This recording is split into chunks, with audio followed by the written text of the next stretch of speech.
This video has been developed to teach you how to position and latch your baby for effective breastfeeding while your baby's at Sick Kids. Before feeding, observe your baby for the following feeding cues. The early cues are stirring, mouth movements, and head turning towards what is touching the face. The mid cues are stretching, increasing physical movement, and hand to mouth. The late cue is a crying, agitated baby. Take the time to calm your crying or agitated baby before you attempt the latch. There are many different breastfeeding positions. The best position is the one that feels most comfortable for you and your baby. Breastfeeding may take time to learn. Every feeding attempt at the breast should be seen as a positive step in developing a breastfeeding relationship. If you have difficulty latching while at Sick Kids, lactation consultants are available by referral for extra support. Until breastfeeding is established, pumping will need to be maintained and coordinated with feeding attempts. It is recommended that pumping be done immediately after the feed so that a full breast is offered to your baby. However, there are some exceptions when partial pumping before the feed is recommended. This could be the case if you have a large milk supply and/or if your baby is just beginning to breastfeed. Breastfeeding signs and screens are available for your use to ensure privacy during the feed. Gowns can be worn as sweaters for comfort. A breastfeeding pillow or folded blankets can be used to bring the baby up to your breast level. If the baby's temperature is stable, it is recommended to feed in just a diaper to allow for skin-to-skin contact. This may also help keep the baby more alert and awake throughout the feed. If an accurate estimation of intake at the breast is required, please see the video on test weights. Taking the time to position the baby well will lead to a better latch and more effective feeding. For any position, the following are important. You should be sitting comfortably with your back well supported and relaxed. Baby's shoulders and body are supported with your hand and arm. Baby's head is at your breast level.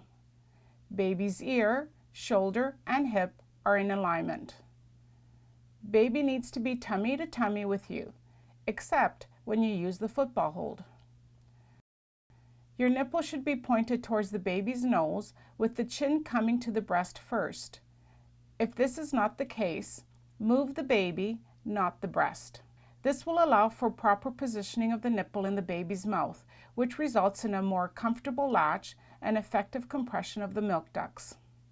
Two positions that work well for babies who are first learning to breastfeed are the cross-cradle and the football hold. Cross-cradle is the most common breastfeeding position because it provides the baby with the most support and assistance to latch. See how the parent is sitting comfortably and well supported.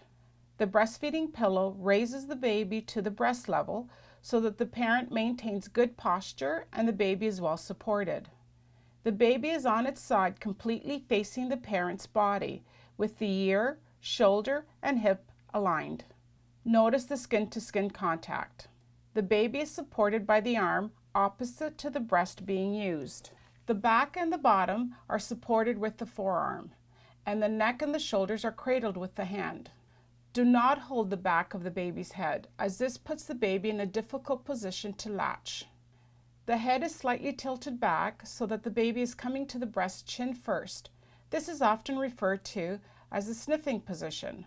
The parent's other hand is supporting the breast, and if necessary, the breast can be shaped to help the baby latch. For latching difficulties, try shaping the breast to match the baby's mouth. Hold and squeeze the breast by placing the thumb and fingers far enough back from the areola, the darker area around the nipple, so that they are not interfering with the latch. The breast is squeezed and narrowed enough for the baby to latch easily. This is often referred to as a sandwiching of the breast. Football hold is another common position and may be more comfortable after a cesarean section. More pillows or blankets may be required. There must be adequate room for the baby's legs behind the parent's back. This may mean moving forward and to one side of the chair.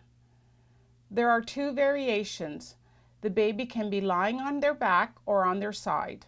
Either way, the baby is tucked in close to the parent. See how the baby's neck and shoulders are well supported with the parent's arm and hand. Notice how the baby has the nipple opposite the nose for effective latching. The head is slightly tilted back so that the baby is coming to the breast chin first. If needed, the parent has a hand free to support or sandwich the breast. The cradle hold is usually used for babies who are latching well and require less support and assistance to feed. The baby may be transitioned into the cradle position after latching in the cross-cradle position. The baby's body is still completely facing the parent skin to skin. The baby's neck is supported in the crook of the parent's elbow, and the forearm supports the back, with the hand at the baby's bottom or hips. The other hand can be used to support or sandwich the breast. If extra support is required with positioning and latching, there are specialized positions and techniques available. Please put in a referral for a lactation consultant.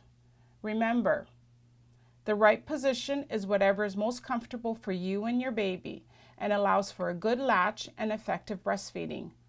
Try different positions to see what is best. Once the baby is in the correct position, a good latch is more likely.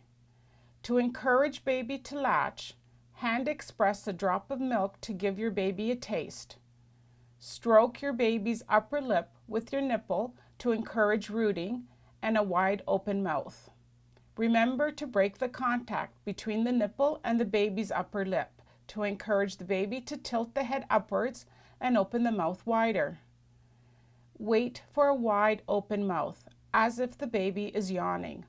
Then bring the baby to the breast, chin first. Do not stretch the breast or bring the breast into your baby's mouth. Make sure the tongue is down and over the lower gum line. If your baby is crying, the tongue will be touching the roof of the mouth and it makes it hard to latch. In this case, you need to calm the baby before latching. Usually, offering a clean finger to suck on for a moment will work. Otherwise, bring the baby upright onto your chest, skin to skin, and stroke the back gently. Once the baby is latched, look for the following: a wide open mouth. The angle of the corner of the mouth should be greater than 130 to 150 degrees, and the corners of the mouth don't touch. The baby's chin is touching the breast. The baby comes to the breast chin first. The head is slightly tilted back, and the nose is not touching the breast. The latch is asymmetrical.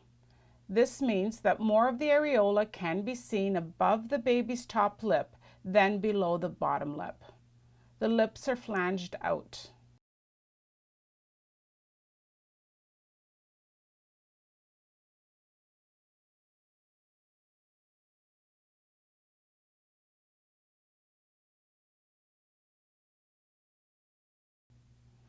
For latching difficulties, try sandwiching the breast. Breastfeeding should not be painful. The tip of the nipple needs to be where the top of the mouth becomes soft. Run your tongue along the roof of your mouth to where it becomes softer to feel how far back this is. When the latch is not deep enough, the baby has the nipple at the front of the mouth, compressing the nipple between the tongue and the hard palate. This can be painful and may cause damage to the nipple, as well as decrease the amount of milk flow to the baby. See the difference in the milk flow when the areola is compressed rather than just the nipple. To break the latch, place the finger into the corner of the baby's mouth and gently push the jaw down. How do you know when to switch breasts? Switch breasts when effective swallows are no longer observed to ensure that your baby gets more of the calorie-rich milk that is found closer to the end of the feed. Remember to pump immediately after feeds if breastfeeding is not yet established, to protect the milk supply. To ensure your baby is feeding effectively, Please see the video on breastfeeding intake assessment to learn how to know if your baby is drinking enough milk at the breast.